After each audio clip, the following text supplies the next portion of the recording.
욥기 42장 6절을 먼저 봅니다. 그러므로 내가 나를 미워하고 티끌과 재 속에서 회개하나이다 하더라. 신약에서 한 군데 더 봅니다. 사도행전 17장 30절을 봅니다. 사도행전 17장 30절을 봅니다.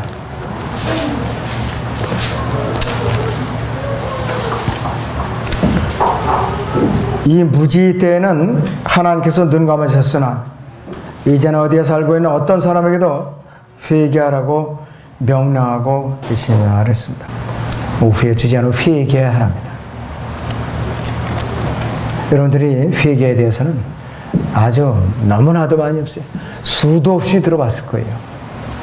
회개는 기본적으로 어디에서 돌아선 것이나 마음의 변화나 어떤 것에 대한 자세의 변화를 의미합니다. 구약시대의 율법의 질서 아래서, 제사의 질서 아래서 사람들은 자신들의 죄들을 자백하고 고백하고 제물을 바쳤어요. 죄를 지을 때마다 성막에 제물을 들어가서 대제사장의 죄를 고백하면 제사장은 짐승의 머리에다가 죄를 지은 사람의 죄를 한마디로 뒤집어 씌우는 거예요. 그냥 전가시키는 거라 이것이. 그런데 이 일이 계속해서 반복되었어요. 히브리서 10장에 기록된 바와 같이 이스라엘 백성은 반복되는 일에 자신들의 양심을 거기다가 맡긴 거예요. 그냥 이제나 됐다. 이제 내가 제사 드렸으니까 됐구나 하고. 그러나 이것은 해결이 안 됐다 이것이. 그런데 갈보리 십자가 이후 신약에서는 이제 회개하는 것이 죄에서부터 돌이켜갖고 완전히 돌이켜갖고 하나님께로 완전히 돌아서는 것이 의미하는 것이. 사도행전 20장 21절을 보죠. 여기 사도행전 20장 21절을 봅니다.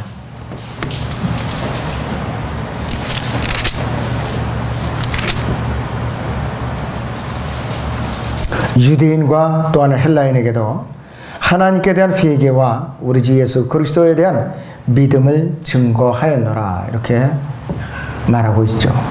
그래서 이 사도행전 11장 18절에서는 이 사도 바울은 우리에게 생명에 이르는 회개라고 표현하고 있어요. 생명에 이르는 회개.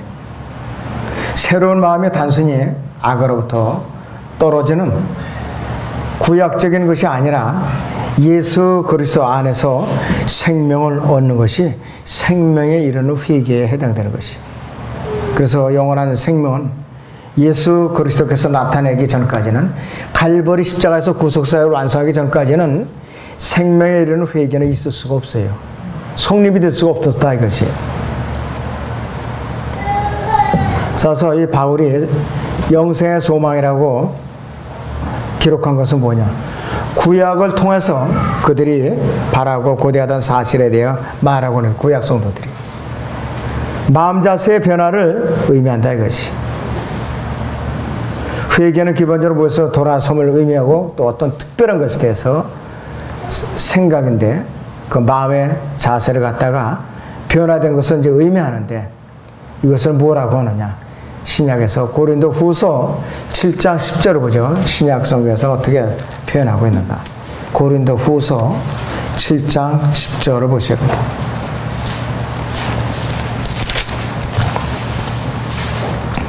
하나님의 뜻대로 하는 슬픔은 구원을 위한 회개에 이르게 하므로 후회할 것이 없느니라. 그러나 세상의 슬픔은 사망에 있느니라 이렇게 표현하고 있어요. 구원을 위한 회개는 결코 반복된 것이 아니죠. 갈보리 십자가 이후 신약에서는 누구도 죄에 대해서 두 번, 세 번 돌아서는 것이 아니에요. 회개를 두고두고 자주 심심할 때마다 하는 것이 아니라 어느 날 내가 죄인이라는 것을 복음을 듣고 알았으면 죄로부터 돌아서 단절시키고 하나님께로 완전히 돌아선 것이 회개예요. 그래서 교리적으로 회개는 일생에 한 번으로 족한 것이 그냥 마음이 좀 불안하니까 또 하고 또 하고 이건 주문이 오는 거랑 똑같은 것이요. 가톨릭의 구원 성사랑 똑같은 거라 계세요. 구원의 확신이 없는 사람들이 이 짓을 해요. 또 회개하고 또 회개하고. 그것이 바로 잘못된 회개라 이것이. 구원에 대해서 잘못 알았기 때문에 그런 짓을 하는 거죠. 회개는 그가 죄에 대해서 변화된 자세를 내포한다는 것이라 그러죠. 우리 각인이 한 번 구원을 받았으면은 누구든지 다시 회개하고 두 번 다시 구원받을 필요가 없다는 의미예요. 이것이 바로 회개의 참된 의미입니다. 그래서 회개는 소극적인 관심처럼 단순히 죄에 대한 슬픔이 아니라 이것이. 그런데 심각한 문제는 뭐냐? 이 시대의 심각한 문제. 많은 사람들이 정확한 회개의 과정을 거치지 않고 죄에 대한 눈물만 흘려요. 그러니까는 죄에 대한 갈등이 없이 내가 얼마나 심각한 죄인이고 용서받을 수 없는 죄인이고 내 노력이나 종교적인 행위나 또 여러 가지 섬김으로는 영원한 생명을 얻을 수가 없다. 내 안에 하나님의 의를 불러들일 수 없다는 것을 아는 그 고통의 과정을 거치지 않고 복음을 전해서 믿음을 영접한다. 기계적으로 영접하고 나니까 이게 문제라 이거예요. 그러니까 구원의 소중함을 몰라요. 물어보면 또 딴 소리 하는 거예요. 그럼 또 회개이죠. 이딴 소리 하는 거예요. 그렇기 때문에 구원받기까지 철저하게 내가 죄로 인한 회개의 과정이 있어야 돼요. 그 과정에 반드시 여러분을 거친 사람은 구원에 대해서 왈가왈부할 필요가 없고 한 번 마침표를 찍었기 때문에 혼돈이 안 와요. 그 사람들은. 아주 중대한 문제예요. 그러나 요즘 특히 자녀들이 문제예요. 회개의 고통이 없이 그런 과정이 없이 기계적으로 주입식으로 부모가 이렇게 하면 구원받는다고 영접식 기도를 시킨다 이거예요. 그런 애들이 뭘 알아요? 그냥 따라서 좋은가 보다고 하지요. 그러고 나서는 성년이 됐어요. 딴소리를 하는 거예요. 구원에 대한 회의를 느끼고 의심을 가져와요. 진정한 회개와 구원받은 것이 아니죠. 이건. 그 회개의 과정을 정확하게 거쳐서 내가 진정으로 주님을 마음에 믿어 의외로 이루고 입으로 고백하여 구원에 이르는 것이라 이것이. 이 구원이 확고부당하게 오래 가는 것이에요. 진정한 의미의 그 회개를 거쳐야 된다 이것이. 고행을 했다고 내가 회개가 아니다 이것이. 자, 구약의 에서라든지 발람, 사울이라든지 이런 사람들 분명히 자기가 잘못했다고 시인을 합니다. 그래서 그 사람들이 어디 갔느냐? 지금 지옥 가 있어요. 참된 회개가 아니라 이거지. 유다 이스카리ot도 분명히 자기가 회개하고 자살까지 한 사람이에요. 유다 이스카리ot이. 자, 마태복음 27장을 보겠습니다. 마태복음 27장 3절에서 5절을 보죠. 3절에서 5절을 봅니다.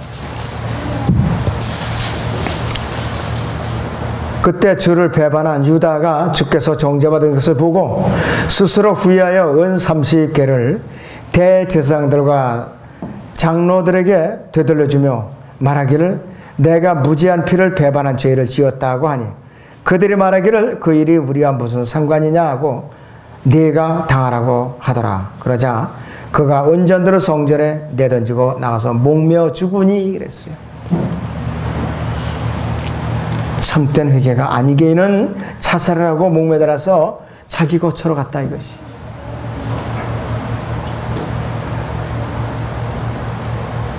그렇기 때문에 이 사울과 발람, 에서 같은 사람들,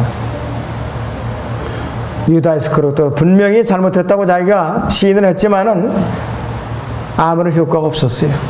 이집트의 파라 왕도 내가 범죄했다고 분명히 시인을 했어요. 이 출애굽기 9장 27절에서.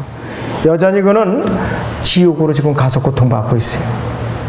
사울도 내가 범죄하느라고 분명히 시인했지만은 그는 지옥으로 가 있고, 그 다음에 유다 이스카리ot도 내가 범죄했다고 그는 시인을 했지만은 그는 어디 가느냐? 자기 거처 끝없이 깊은 구렁으로 가 있다 이것이. 그래서 성경적인 회개와 형식적인 회개 분명히 차이가 있다 이것이. 그리고 사도행전 2장 38절에서는 이스라엘에게 주어진 이것은 회개이지 이 시대의 은혜 시대에 우리가 믿음으로 구원받는 참된 회개의 교리가 아니되는 것을 우리가 알아야 된다 이것이. 사도행전 2장 38절을 한번 봅니다. 다시 우리가 사도행전 2장 38절을 봅니다. 베드로가 그들에게 답변하기를 회개하라. 그리고 죄들을 사함받은 것으로 인하여 너희 각자는 예수 그리스도의 이름으로 침례를 받아라. 그리하면 너희가 성령의 선물을 받으리라 그랬어요. 이스라엘의 민족적인 회개를 말하는 것이에요. 예수 그리스도의 침례를 말하는 것이에요. 또 성령을 또 선물로 받아요. 또 회개를 해야만. 예수 그리스도의 이름으로 침례를 받지 않으면 성령으로 선물을 받을 수가 없어요. 우리하고 틀리죠, 분명히. 교리적으로, 시대적으로 다른 교리라는 것이에요. 이것은 무슨 말이냐면, 예수님께서 완성하신 구속사역이 완성된 의가 없이는 지옥에 가기 때문에 누구든지 죄를 회개해야 된다. 이런 말이 어디 있는가 이것이. 사도행전 2장에 한마디도 찾아볼 수가 없어요, 우리가. 그래서 이 복음에서 회개는 사람이 범한 것에 대한 회개가 아니라, 복음에서 회개는 뭐냐? 사람 자체가 어떤가에 대한 회개예요. 사람 자체가 아담 안에서 타락한, 도저히 인간의 노력이나 열심이나 종교적인 행위나 노력으로는 구원 문제를 해결할 수 없는 타락한 본성을 갖고 태어났기 때문에 안 된다 이거죠. 그것을 알았을 때에 내 힘으로는, 내 노력으로는 불가능하다. 그것을 알았을 때에 누구를 찾느냐? 나의 구주이신 예수님을 찾게 돼 있어요. 그래야만 참된 회개가 나오는 것이에요. 그 사람이 어떤 존재인가? 가증스러운 존재라는 걸 알아야 돼요, 우리가. 그래야만 우리가 정확하게 구원을 받을 수가 있어요. 베드로나 이사 같은 사람은 확실하게 안 사람들이에요. 회개는 두 가지 종류가 있는데, 첫째는 슬픔으로서 사망에 이르게 되는 회개인데, 구원을 위한 회개는 어떤 회개냐? 하나님의 슬픔이기 때문에 후회가 없어요. 단 한 번이면 좋고 두 번 다시 할 필요가 없는 것이 하나님의 슬픔에 이르는, 생명에 이르는 회개라 이것이. 그래서 우리가 행한 것들에 대해 후회하고, 행위들에 대해서 후회하고, 또 그것을 잘못했다고 고백하면은 이것은 세상적인 슬픔이고 지옥 형벌에 이르는 회개가 되더라 이것이에요. 제가 말하는 거, 표현하는 걸 여러분들 잘 쓰게 들으셔야 돼요. 성경적인 회개는 아담 안에서 타락한 사람이 어떠한 존재인가에 대해서 슬퍼하며 그 사람 스스로 선하지 않기 때문에, 예수 그리스도가 아니면 나는 구원받을 길이 없습니다. 나는 주님이 절대로 필요합니다. 이렇게 시인하는 것이 바로 성경적인 회개예요. 이것이 바로. 그래서 사람의 존재에 대해서 슬퍼하고 눈물을 흘리는 것이 성경적인 회개라 이것이요. 구약의 이사야서 6장을 보죠. 우리 구약의 이사야서 6장 5절을 봅니다.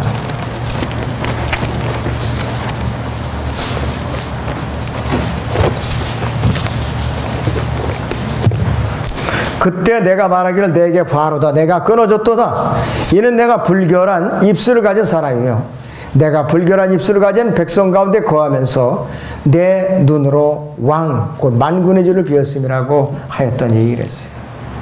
여기서 강조하는 그 내용은 뭐냐면, 내가 불결한 입술을 가진 사람이요, 내가 이 불결한 입술을 가진 백성 가운데 거하면서 이렇게 고백을 하고 있어요. 욥도 하나님과 대면했을 때에 내가 실수하고 잘못해서 죄송합니다. 이렇게 회개하지 않았어요, 욥도? 내가 여기서 실수하고 잘못했습니다. 이렇게 하지 않고, 아까 본문에서 읽어드린 대로 욥기 42장 6절에 있는 대로, 그러므로 내가 나를 미워하고 티끌과 젖속에서 회개하나이다. 아담 안에서 타락한 존재이기 때문에 나는 가증스러운 존재입니다. 나는 인간적인 노력과 열심과 종교 행위로는 구원받을 길이 막막하오니 절대적으로 구세주가 필요합니다. 이 고백이에요, 바로 이거. 시몬 베드로도 누가복음 5장 8절에서 나를 떠나가소서 주여 나는 죄인이로소이다 했어요. 나는 주님의 은혜를 감당할 길이 없습니다. 나에게 구원이 필요합니다. 이렇게 고백한 것이요.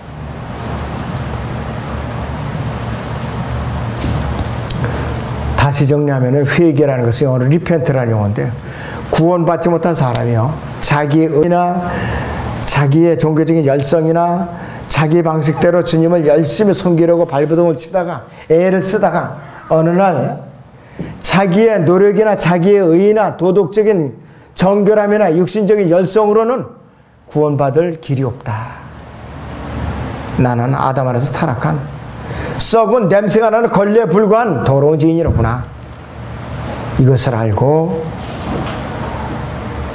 하나님의 자비와 그분의 대속주이신 예수 그리스도가 절대로 필요하구나. 이것을 깨닫고 시인하는 순간에 참된 회개가 성립이 되는 겁니다. 그 순간에. 그래야만 내가 생명의 회개에 이르는 것이에요. 그래 내가 죄로부터 돌이켜 자백하고 용서받고 나는 영원한 생명을 얻게 되는 것이에요. 반대로 자백이라면 뭐냐? 영어로 다 confess라고 그러는데 이미 구원받은 사람이에요. 영원한 생명의 책에 기록이 된 사람이 예수 그리스도의 이름으로 자기가 지은 죄를 하나하나 자백함으로써 또 버리는 것을 말하는 것이에요. 죄 짓고 책밖에 돌 수 있고 죄를 대해서 반복적으로 지는 것은 고해성사에 불과하다 이것이에요. 자백을 함으로써 죄를 멀리하고 버리는 것이 진정한 자백이에요. 그렇기 때문에 우리는 자백과 회개의 관계도 확실하게 구별을 잘해야 됩니다. 또 침례받았다고 무조건 다 구원받았느냐? 가짜가 그렇게 또 많아요. 물침례를 줬는데 이게 나중에 보니까 가짜로 주님을 영접한 거예요. 가짜로. 이런 사람도 있어요. 자, 회개의 필요성이 성경적으로 왜 그러면 이제 여기서 얘기를 해야 되는가 했어요. 모든 사람은요, 하나님 편을 볼 때는 다 타락한 죄의 성품을 받은 아주 추악한 존재들이에요. 하나님 앞에 모두 유죄이기 때문에 회개할 필요가 있다 이것이에요. 자, 누가복음 13장 봅니다. 누가복음 13장 5절을 보세요. 누가복음 13장 5절을 봅니다.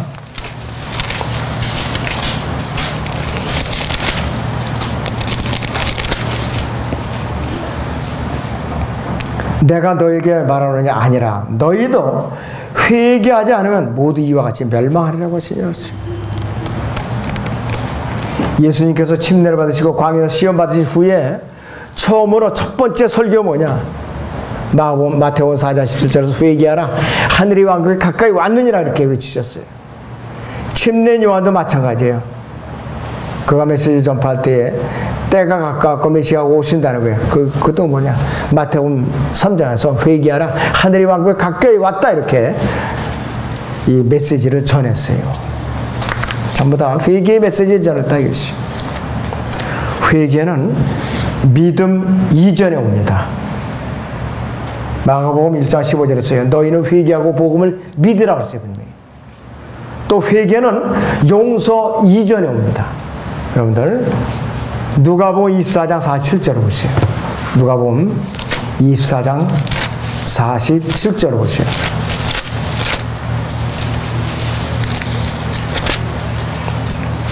예루살렘에서 시작하여 모든 민족 가운데 그의 이름으로 회개와 죄사함이 선포되어야 하리라 그랬습니다.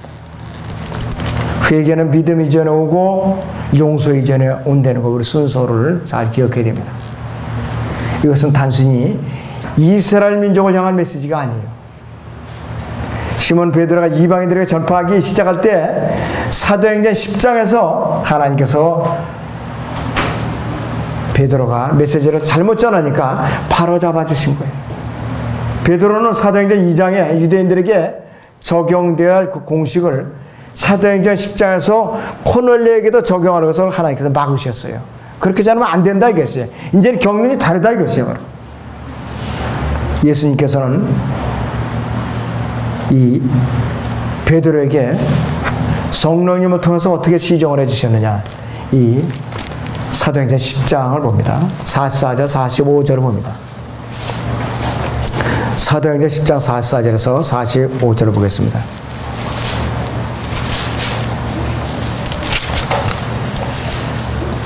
베드로가 아직 이런 말을 하고 있을 때 성령께서 그 말씀을 듣는 모든 사람에게 임하시더라. 그러므로 베드로와 함께 온 모든 할례받은 믿는 자들이 성령의 선물을 이방인들에게도 부어주심을 보고 놀라니 이는 그들이 방언으로 말하며 하나님을 높이는 것을 들음이라. 그때 베드로가 대답하기를 이 사람들이 우리와 마찬가지로 성령을 받았으니 어느 누가 물러 침례 받는 것을 그 말이요 하며 주의 이름으로 침례를 받으라고 그들에게 명령하더라. 그들은 베드로에게 며칠간 더 머물기를 같이 가더라 했어요. 말씀을 듣는 중에 성령께서 그 말씀을 듣는 모든 사람에게 미리 임하신 거예요. 그리고 나서 침례에 순종한 것이요. 벌써 사도행전 2장하고 사도행전 10장하고 구원받는 이 방법이 다른 거예요. 경륜이 다르다 이것이 바로.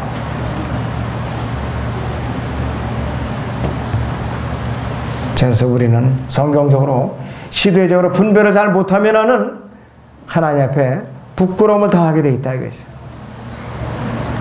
사도행전 10장 이후에는요, 사도행전 2장 38절의 그 방식에 따라서 구원받은 사람이 없었어요. 그 이후로는 벌써 세대적으로 완전히 다르다 이것이. 지금까지도 없다 한 사람도.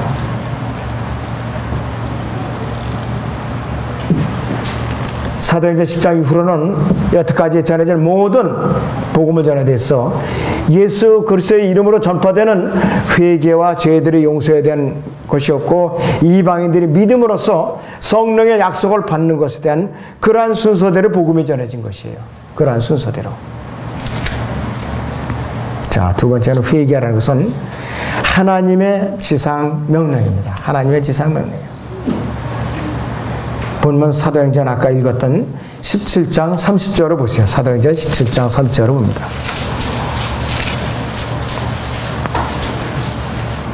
이 무지의 때에는, 그래서 이 무지의 때에는 하나님께서 눈 감아 주셨으나 이제는 어디에 살고 있는 어떤 사람에게도 회개하라고 명령하고 계시니라. 이 무지의 때는 구약 시대를 말하는 것이에요. 구약 시대. 무엇을 회개하라고 하는 것인가 이것이 바로 사도행전 17장 3절의 내용은 하나님의 형상이신 예수 그리스도 대신에 모든 온갖 우상을 섬기는 사람들에 대한 경고예요. 우상. 오후에도 우상의 용어가 또 나오네요. 이게. 우상을 섬기는 것에 대한 경고라 이것이. 이 회개라는 용어가요. 성경에서 100번 이상 나옵니다. 100번 이상. 또 침례 요한의 주제입니다.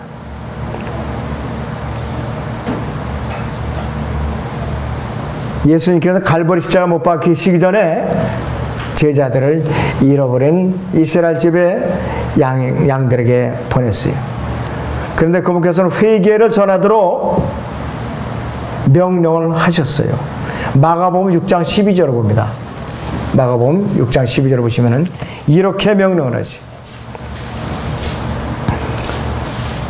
그러자 제자들이 나가서 사람들이 반드시 회개해야 한다고 전파하니라 이렇게 전하고 있지요. 마태복음 10장을 보시면 예수님께서는 아주 강력하게 한계를 그으셔요. 마태복음 10장에서 12제자를 부르신 후에 5절부터요 8절까지 봅니다.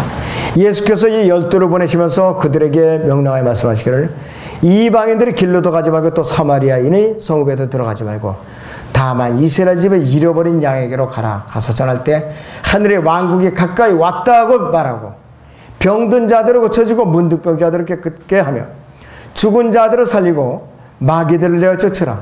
너희가 값없이 받았으니 값없이 주라.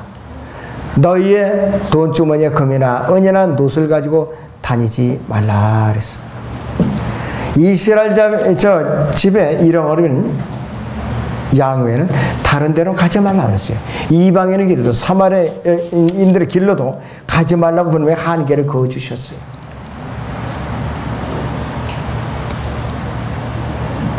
모두가 다 회개해야 한다는 것은 하나님께서 그분의 마음에 가지신 심령에 가지신 큰 부담이 있어요. 지금까지도. 어떤 부담을 갖고 계시는가 이것이요. 오래 참으시는 그런 부담을 갖고 계시는데 베드로후서 3장 9절을 봅니다. 베드로후서 3장 9절을 보시면 한번.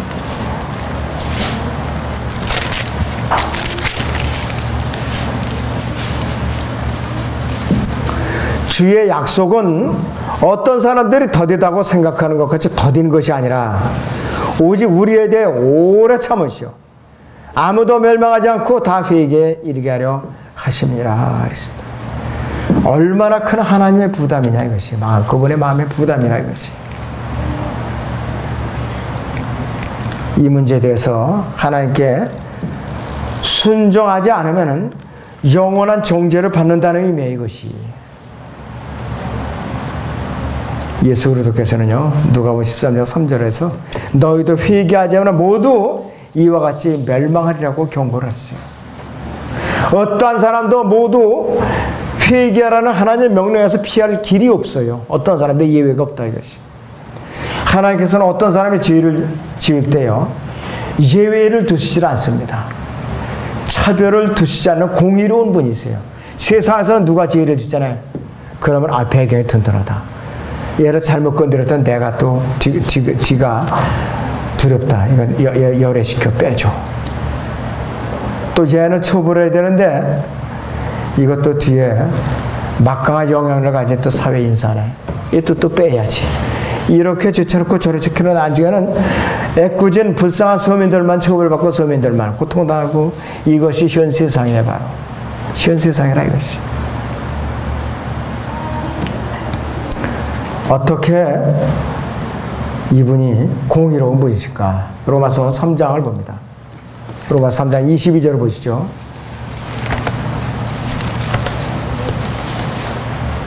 (3장 22절에서 23절을 봅니다.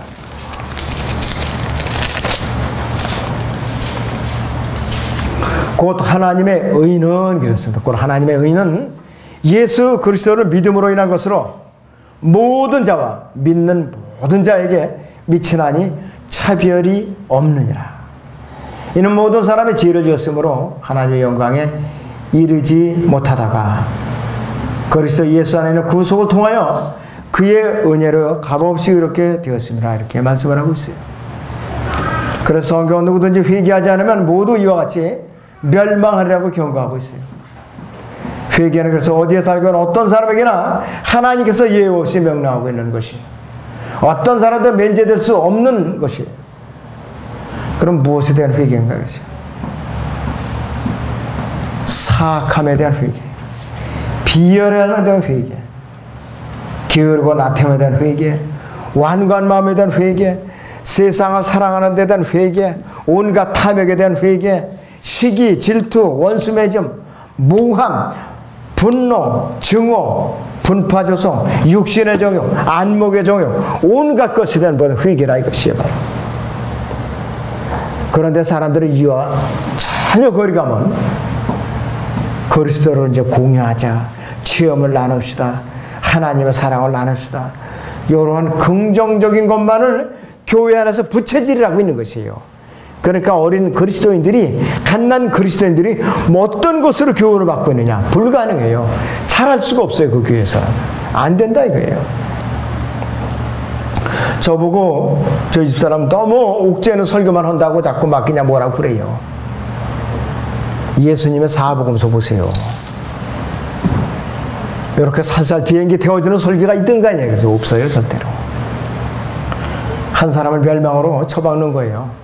이렇게 사탕발려 먹는 설교. 물론 격려도 해주고 칭찬도 해주고 그래야 되죠. 필요에 따라서. 교리적인 면은 철저하게 꾸짖고 책망하고 바로잡아야 돼요. 그렇지 않으면 그 사람 망쳐놓는 것입니다. 긍정적인 면만은 주님 이제 가르쳐주고 있어요. 그렇기 때문에 사람들이 어디에서 어디로 어떻게 돌이켜야 할지, 어디로 향해야 할지 갈 바를 모르고 갈팡질팡하는 것이에요. 우리는 또한 하나님의 말씀을 배우지 않고 기도를 하지 않는 게으름에 대한 회개를 해야 돼요. 잃어버린 받은 죄인들에게 복음을 전해서 그들의 혼돈을 주님께로 이겨오는 것에 대한 게으름을 피우는 것, 철저하게 주님 앞에 무릎을 꿇어야 됩니다. 회개는 그래서 철저하게 부정적인 메시지입니다. 부정적인 메시지. 그래서 회개는 이 지구상 어느 종족, 어느 민족, 어느 나라를 불문하고 피부 색깔이 어떻든 키가 크고 작건 또 나이가 많건 적건 학식이 있건 없건 남녀노소 가릴 것 없이 모든 사람에게 필요한 것이 회개예요. 피할 길이 없어요. 자, 세 번째는 지성과 관련된 회개의 의미를 좀 알아보죠. 지성에 관련된 회개는 우리 각인의 마음을 변화시키는 거예요. 마음을. 마태복음 21장을 봅니다. 마태복음 21장 28절 29절을 봅니다. 두 아들이 비운데 그러나 너희는 어떻게 생각하느냐? 어떤 사람에게 두 아들이 있었는데 첫째에게 가서 말하기를 아들아 오늘 내 포도원에 가서 일하라고 하니 그가 대답하여 말하기를 아니하겠나이다 라고 하더니 나중에 뉘우칠 것 같으며 둘째에게도 가서 그와 같이 말하니 그가 대답하여 말하기를 예 아버지 가나이다 라고 하고는 가지 아니하느니라 이렇게 말하고 있어요. 회개는 사람의 자세를 혁신하는 것이에요. 회개는 그리스도인이 죄를 미워하고 하나님의 진리를 사랑하도록 가르쳐주고 있어요. 여러분 누가복음 15장에 나오는 탕자는 회개했죠. 먼 나라에 갔다가 궁핍하고 고통을 받으니까 그때서야 자기 집을 생각한 거예요. 아버지를 생각해요. 마음을 바꿔서 아버지 품으로 돌아왔어요. 아들로서가 아니라 나는 품꾼의 하나로 여겨주셔서 그런 겸손한 마음으로 돌아왔어요. 구원받고 나서 타락했다가 다시 돌아오는 것에 비유된 설교로 주저 많이 사용하고 있죠. 오순절에 베드로가 이스라엘 민족을 향해 회개를 촉구했을 때에 메시지를 거절한 것은 그들이 마음을 바꾸도록 촉구한 것이에요. 그들이 마음을 바꿔서 이 메시아를 영접하도록.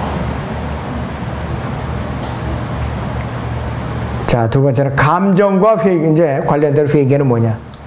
구원에 이르도록 슬퍼하는 것인데 경건한 회개라고 합니다. 감정은 회개의 중요한 부분을 차지하는데 회개는 아주 격렬한 육박전이에요. 격렬한 육박전입니다. 하나님 말씀 거부하고 마귀에 의해서 인도되기 때문에 그들과의 교제를 그만둔다는 것은 우리에게 굉장히 어려운 일입니다. 쉽지 않아요. 자, 이제 성장해 나가던 교회가 세상과 타협한 그런 사람들과 악수를 하고 교제를 하는 것은 뭐냐? 교회가 썩는 거라 이것이에요. 배교한 사람들을 지지하는 이제 교회는 한번 발을 들여 놓으면은 빠져나가기가 어려워요. 어렵다 이것이에요. 그래서 주님께서는 누가복음 9장 23절에서 이렇게 말씀을 하시죠. 누구라도 나를 따라오려거든 자기를 부인하고 날마다 자기 십자가를 지고 나를 따르라 이렇게 명령하라고 계시요. 회개는 여러분도 말같이 쉽지 않아요. 쉽지 않아요. 누가복음 10장 13절에서 예수님께서는 투로와 시돈에 대해서 그들이 회개했더라면 그들은 베옷을 입고 제에 앉아서 회개했을 것이라고 했어요. 자, 누가복음 7장 44절에서 진정한 회개가 어떤 것인가 한번 보지요. 누가복음 7장 44절입니다.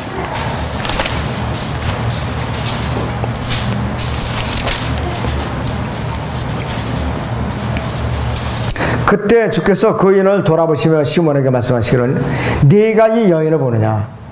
내가 너희 집에 들어올 때 너는 나에게 발 씻을 물도 주지 아니하였으나 이 여인은 눈물로 내 발을 씻고 자기 머리카락으로 닦아내야 하느니라.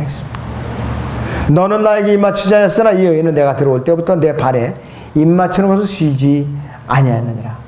너는 내 머리에 기름도 붓지 아니하였으나 그 이 여인은 내 발에 향유를 부었느니라 했어요. 진정으로 주님 앞에 모든 것을 내려놓고 주님의 처분만을 바라는 낮아짐의 마음 자세라 이것이에요. 그것이 진정한 회개라 이것이. 또 한 군데 보죠. 누가복음 18장 보세요. 18장 3절에 18장 13절을 봅니다.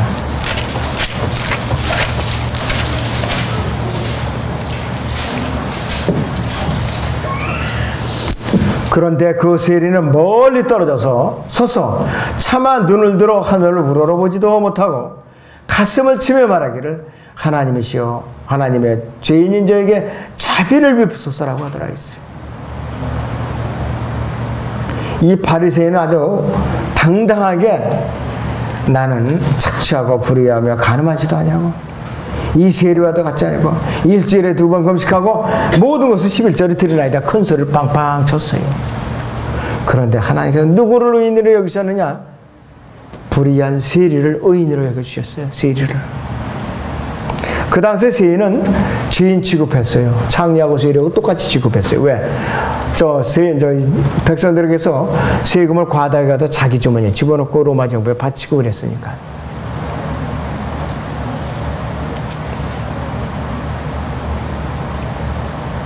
다윗은요 시편 38편 18절에서 이렇게 고백을 합니다. 내가 나의 죄악을 구하고 내가 나의 죄에 대해 슬퍼하나이다 이렇게 고백을 했어요. 회개가 항상 눈물과 비참함을 포함하지는 않지만 많은 경우에는 눈물과 비참함을 포함해요. 그래서 죄라는 것이 뭐냐?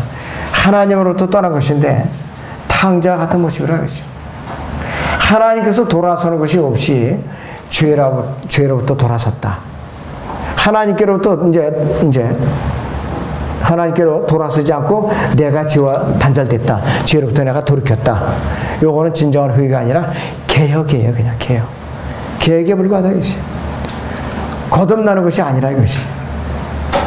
그래서 우리가 누구든지 죄로부터 돌아선다면은 진정으로 그 사람은 하나님께로부터 또 완전히 하나님께로 돌아서야 된다 이것이.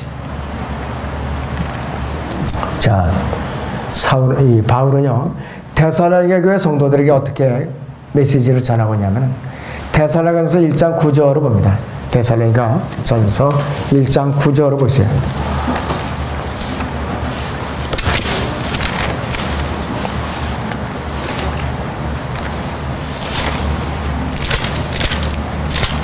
이렇게 전하고 있습니다. 그들이 우리에 관하여 스스로 말하는 것은 우리가 어떤 방법으로 너희에게 들어갔으며 또 너희가 어떻게 우상으로부터 하나님께로 돌아서서 살아계시며 참되시는 하나님을 섬기는지와 이렇게 씁니다.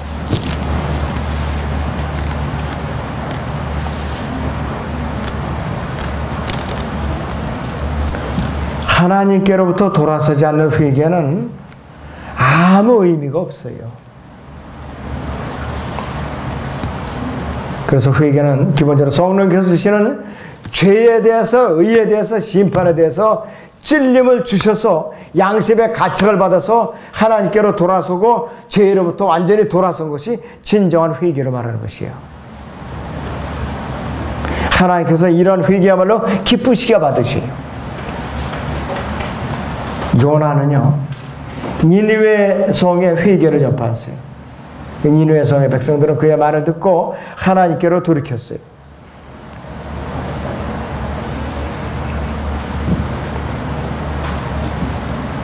그럴 때는 회개는 이중적인 의미라고 했죠. 죄에서 돌아서는 걸 하나님께로 돌아서라 이것이. 자, 요한계시록 3장 19절, 요한계시록 맨 마지막 장 3장 19절에서도 회개를 강조하고 있는데 요한계시록 3장의 19절을 보시죠. 3장의 19절을 보시죠. 내가 사랑하는 자마다 그랬어요. 내가 사랑하는 자마다 책망하고 징계하노니 그러므로 열심을 내고 회개하라 그랬습니다.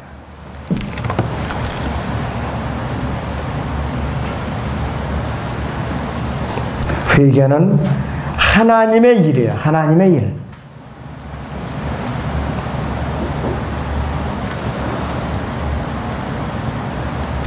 디모데후서 2장 25절에서는요 이렇게 말씀하고 있어요. 디모데후서 2장 25절에서는 하나님께서 그들에게 회개하는 마음을 주셔서 진리를 깨닫도록 하실까 하며 이렇게 말씀하고 있어요.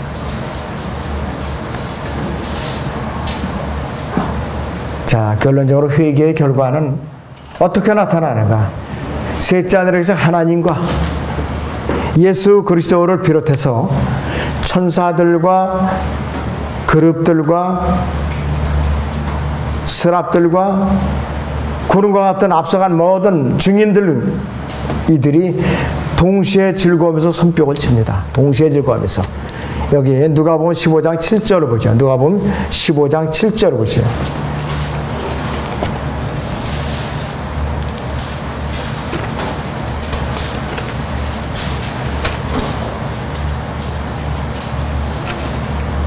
예, 거기 보시면은 이렇게 말씀하고 있어요. 내가 너에게 말하느니 이와 같이 하늘에서는 회개할 필요가 없는 99명의 의인들보다 회개하는 한 사람의 죄인을 더 기뻐하리라, 이렇게 말씀을 하고 있어요. 진정한 회개는 죄의 면책과 죄의 용서를 가져오는 것이고, 회개는 사람을 용서하도록 하지는 않아요. 회개는 용서받을 수 있는 조건이고, 용서는 갈보리 십자가에서 예수 그리스도께서 완성하신 구속사에게 의해서만 주어지는 것이에요. 성령님 회개한 사람의 몸 안에 들어오셔서 그의 죄가 용서되었고, 또 그가 하나님을 이제 그가 예수 그리스도 안에 있고 그가 새로 태어났다는 것, 성령으로 거듭났다는 것에 대한 확신을 주시는 것이에요. 그래서 성경의 모든 축복은 하나님을 향해서 참되게 믿는 사람들의 최초의 회개로부터 시작이 되는 것이에요. 그것이 바로 구속된 죄인은 회개한 죄인이 되는 것은 우리는 잊지 말아야 되는 것이에요. 그래서 이 참된 회개는 자기 자신의 생활을 점검해서 개인적인 죄들에서 돌아서서 그것들을 진정으로 자백하고 그것들에 대해서 심판하고 하나님과의 건전한 교제에 꾸준히 머물러서 하나님께서 돌아서서 그분을 이제 다시 오심을 기다리는 것이 진정한 회개라, 이것이 바로. 여러분들 이것을 소홀히 생각하고 그냥 타성에 젖어서 이제 구원받았으니까 이제 뭐 죄를 져도 지옥은 안 가니까 이렇게 아니란 생각은 아예 꿈에라도 가지면 안 됩니다. 공상이라도 하면 안 돼요. 그 자체가 마귀의 속임수예요. 이 말씀을 메시지에 유념을 해주시기